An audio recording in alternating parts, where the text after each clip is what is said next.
Coming up on tonight's episode of Faith versus Culture, some of our more compelling interviews on the issues that matter most. Faith versus Culture next. To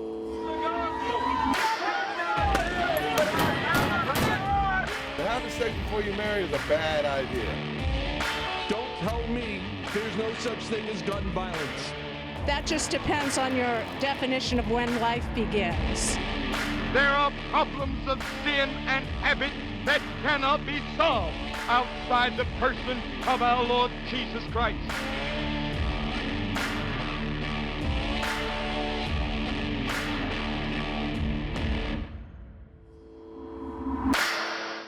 Hello and welcome to this episode of Faith versus Culture right here on the CBN News Channel. My name is Dan Andros, joined as always by Billy Hallowell. Billy, of course, it's June. We all know what June has become these days with the celebration of Pride, which is one of the 7 deadly sins.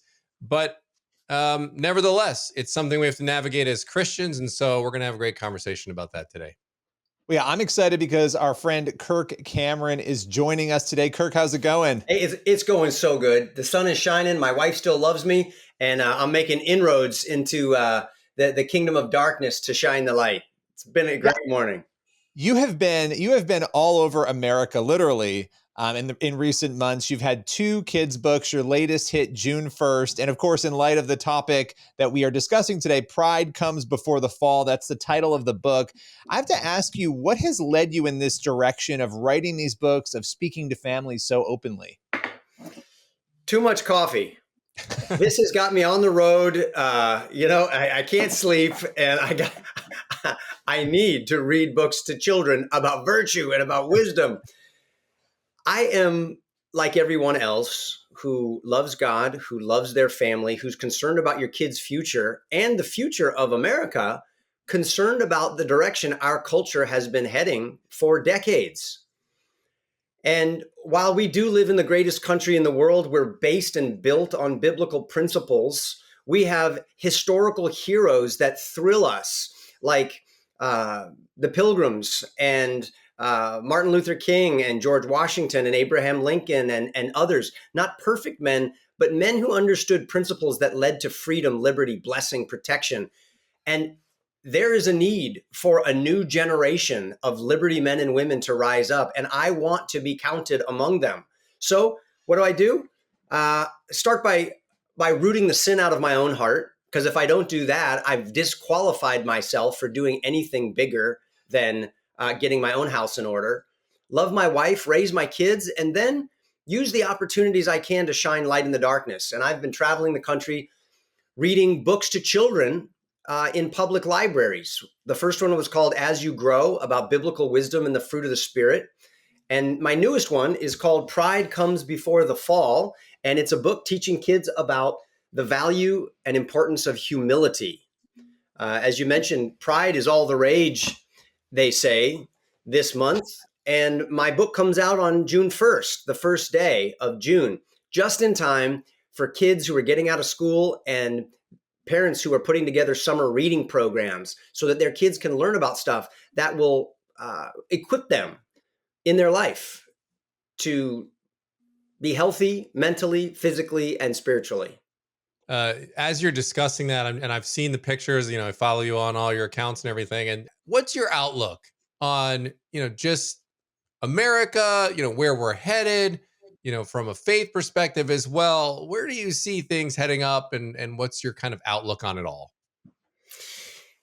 Well, I feel the rumblings of revival, and I think that's because I've got my ear on the ground and I've got my eyes wide open and I see people waking up.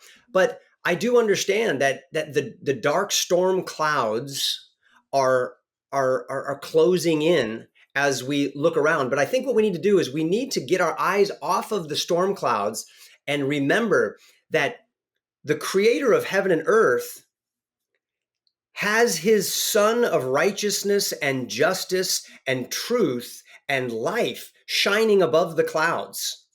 It reminds me when I was in Seattle, taking off on an airplane. It's dark, it tends to be, because there's lots of cloud coverage in Seattle. It's depressing. People commit a lot of suicide up there because of this sort of, seasonal depression. But as you're going through the clouds, it gets darker and less visibility. But then all of a sudden, boom, you break through and you realize it's been a sunny day all along. You're just in the midst of all of this darkness.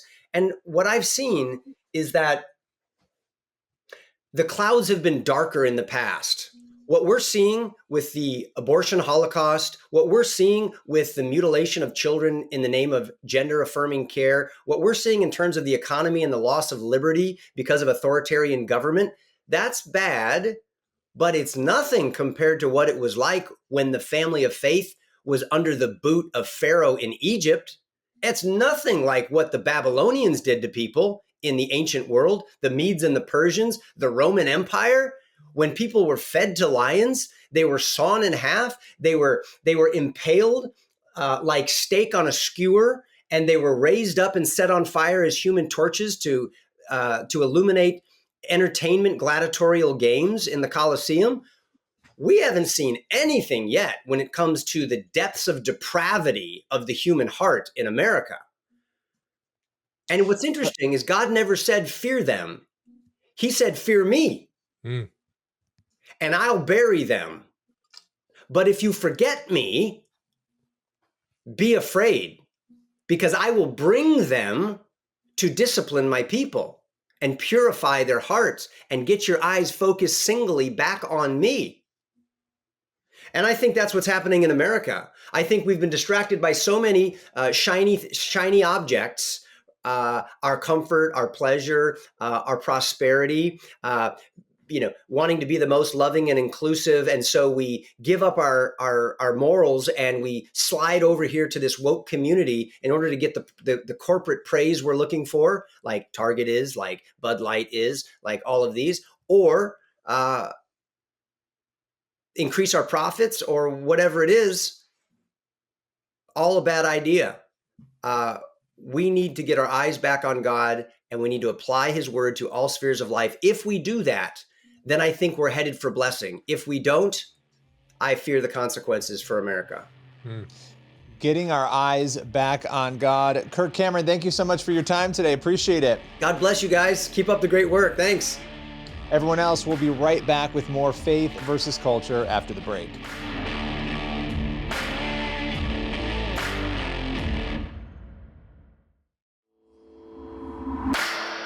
Well, hello and welcome to this episode of Faith versus Culture right here on the CBN News Channel. My name is Dan Andros. I'm the managing editor of CBN's FaithWire.com, and joining me, as always, Billy Hallowell. Billy, I've a good topic today because look, we're promised as Christians that we are going to struggle with things.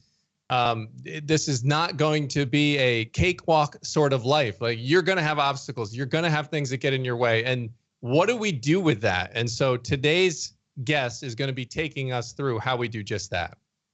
Yeah, and I love this guest. His name is Daniel Fusco. He's a pastor. He actually pastors Crossroads Community Church out in Washington State. You know, Daniel, there's a lot to unpack, and I want to introduce people to you a little bit here because you have a really crazy journey and story into faith, right? You were kind of a wild guy in college, right? Is that a correct assessment? Well, I kind of wish that I was kind of a wild guy because I was absolutely a wild guy. I didn't grow up in the church. I'm all Italian from New Jersey. So kind of your Northeast, I had some cultural Catholicism, which kind of came as an all Italian kid out of New York.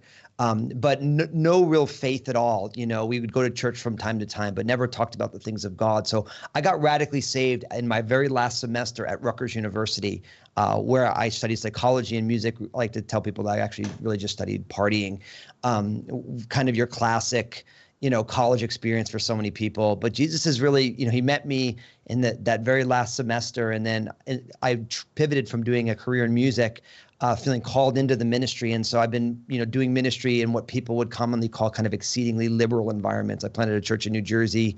I planted two churches, one church in San Francisco and just outside in Marin County, California. And now I pastor a large church of influence just outside of Portland, Oregon.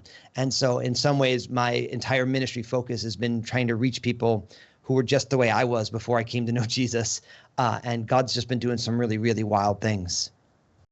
Well, and it's interesting because God's called you to these places, as you were saying. They're known for being quote unquote more liberal or more secular, less Christian, and you've been able to minister successfully in these arenas, in these places. The country as a whole is going through this era of sort of unbelief. You're seeing this decrease in people calling themselves Christians. What do you think drives that culturally from a 30,000 foot level, and how as Christians can we sort of come in and try to meet those people where they are?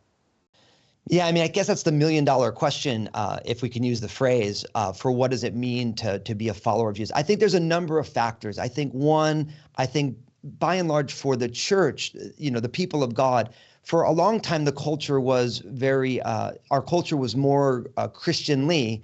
And so the step into the Christian church didn't feel like that far of a step, because by and large, the morality of our culture in the majority of America was like the biblical morality. So stepping into the church seemed normal. Now I think it's a much bigger step for people. And so I think, one, the church got comfortable with just being like, man, at some point everyone's going to need Jesus again. And so we'll just be here. We'll be preaching the word and worshiping, which I'm not knocking. We need to be doing that. That's what we're supposed to do, but people just run into the church. But now people don't run into the church. They run other places. They run to therapists and they run onto the internet. And, and not that those things are necessarily bad, but they're not going to give you a biblical worldview. And so, one, I think the church needs to leave the building. We gather, the Apostle Paul said at Ephesians 4 that we gather together for the equipping of the saints for the work of ministry. So, Sundays and our gathering should be a place where people get equipped to go into their jobs and into their neighborhoods and into, wherever they are, as salt and light. So, and I think also for the culture, I think some of the cultural critique of the church is warranted. There are ways where as a church, sometimes we don't function in the ways that Jesus taught. But I think for a lot of people, that's a convenient reason not to have to look at it. So one of the things that my goal is always is I want people to have to deal with Jesus in the smorgasbord or buffet of ideas, which is already there. And my goal is partially just to make Jesus like, hey, we have to deal with who he is and what he was by trying to really do our best to be as honest of a witness of who Jesus is. That doesn't mean we don't talk about sin. It doesn't mean we kind of soft pedal the hard parts, but the hard parts are hard because they're hard. And we need to help people process through those things rather than just kind of choke them out with it. And so for me, we need to really help people realize so oftentimes as a teacher, as a Bible teacher, I'll say, listen, I realize that this is a hard pill to swallow. Doesn't mean we shouldn't swallow it, but I realize that we're choking it down right now. So let's talk about some of the reasons why we're choking it down and some of our cultural misconceptions or cultural ideas, some of our misconceptions about what the Bible is actually teaching here, and really helping people work through kind of the chunky parts. I want to get your take on this. I think sometimes people also have a false expectation of what we deserve in life. They kind of put this, well, I deserve comfort. I deserve safety. I deserve prosperity. And we subconsciously think we deserve all those things. And when they don't come our way, then we get all worried and anxious. And I think that is a misplaced view of us. We lose our focus on Christ. Does that make sense? Oh, it makes total sense. And we all do it. We talk about that our culture has like an entitlement mindset. And that has made its way into the church as well. And one of the great ways that we help fix that is obviously if we start traveling. As I've traveled across the globe, hung out with people of different cultures who believe in Jesus, and they have a whole different grid of what they expect from life. And what you're saying is really real. Jesus never said, hey, listen, you believe in me, I'm going to give you the most comfortable life as you can define it. He doesn't say that. He says, in this world, we will have tribulation. And you look biblically and you have things like, King David is running for his life from a king who could kill him and nobody would have batted an eye. You have all these biblical examples. And then we failed to bring it into our day and age. So yes, I do think part of it is really being honest about our expectations. I also think that's why people struggle with their faith. If everyone believes that God is the great cosmic vending machine who doesn't have a will or purpose of his own, and he just wants to, if we pray or if we go to church, he's going to give us whatever it is that we want, we're completely setting people up for failure because God does not work that way. He has a will. He is a person. He has a plan that is much bigger and greater than ours. And so we don't want to be presumptuous in our expectations. I think you're absolutely right, Dan. And Daniel, that is a message we need for today. Thanks so much for joining us today. Thanks so much for having me, guys. I really appreciate it.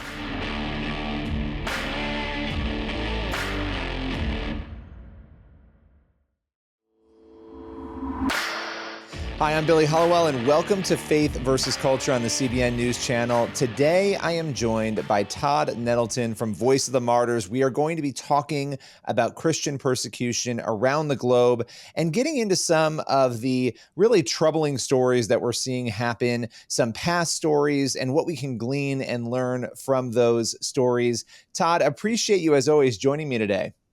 Well, thanks for having me. I'm looking forward to the conversation.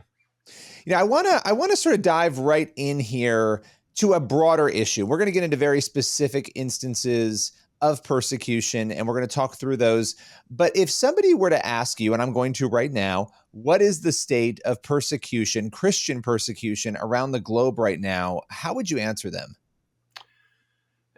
You know, it's different in different countries. So there are more than 70 countries where Christians are persecuted on a routine basis, simply for following Christ, simply for having a Bible, for gathering with other believers, for sharing their faith with someone and encouraging them to follow Jesus. So more than 70 countries where that's happening. And so in different countries, you see sort of different trend lines. Some places it's getting much worse. I think of China. And in the last 5 years, it has gotten significantly more difficult to be a Christian in China. I think of other places, though, where things seem to be going maybe in a positive direction.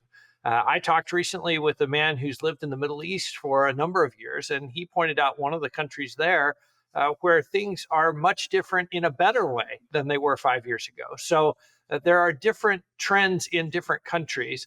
One of the things to think about, though, as we see more persecution, it is often because there are more Christians. The church is growing, and so there are more potential targets for persecution. That's why we see more arrests or more people being maybe beaten up or maybe kicked out of their village. So in some ways, more persecution there's a little bit of good news to the story because it means more people are coming to Christ. Right. When you ask somebody, what are the drivers of persecution, the fact that there are more Christians would be a major driver, right? The governments see a need in some of these countries to root out believers, to sort of stop that growth, I would imagine, and that sort of fuels a little bit more of these actions. Would that be an accurate depiction of what's happening? Yeah, I think that is accurate. If the church is not growing, the government or the authorities or the power structure, they don't see it as a threat.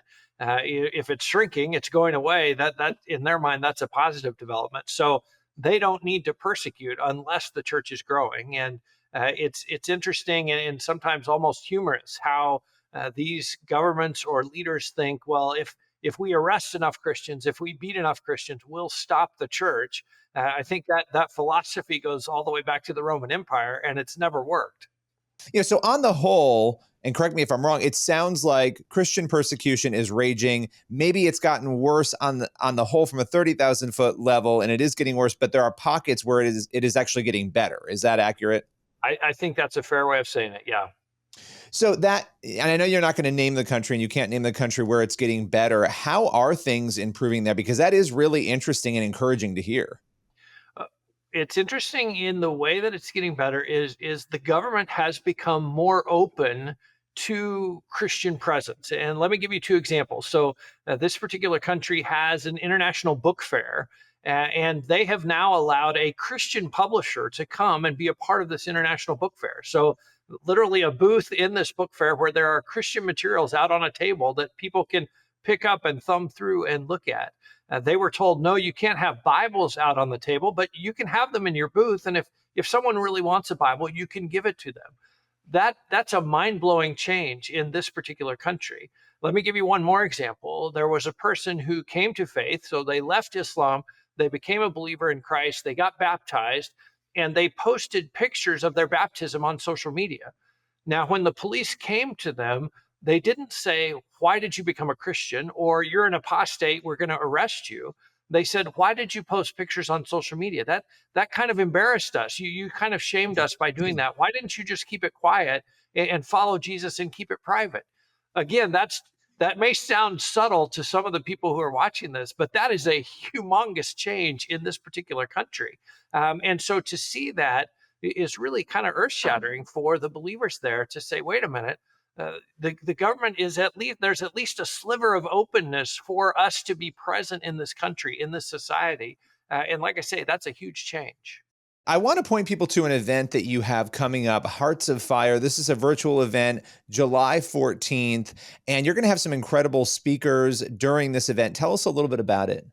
Yeah, this is a virtual event. It's a Friday evening, July the 14th. We would invite you to watch. It's free. There's no charge. You can also host it at your church. We would love to have churches get together and watch this together because it is going to be impactful.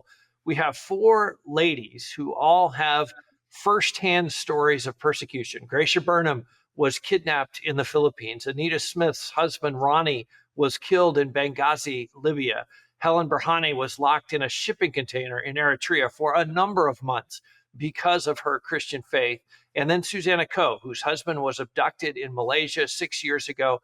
They're going to talk about the stories of suffering for sure, but also the stories of God's faithfulness. And we mentioned forgiveness. Anita Smith, just a few weeks after Ronnie was killed, she was on TV with Anderson Cooper on CNN talking about how she forgave the people who killed her husband. And she loved Libya. She loved the Libyan people, even though that was where her husband had been killed. And, we think that's amazing. She was on with Anderson Cooper, but she did the same thing on Al Jazeera in Arabic, in the language of her husband's killers. She offered forgiveness and expressed her love for Libya and for the people of Libya. That's one of the things we'll talk about with Anita at this Hearts of Fire virtual event. So that's just one example of the kinds of stories that you'll hear as you watch. We're also going to have worship music led by Michael W. Smith. So that's an added bonus, is to be able to sing and worship along with him. This is going to be a really powerful event. And again, I just want to encourage people to watch, encourage you to invite someone, get your church together, get your Bible study group together, get your family together. Watch this with other Christians because it is going to be a powerful event. Well, Todd, that is a beautiful place for us to close today. Really appreciate you coming on the show today. It's been my pleasure. Thanks for having me.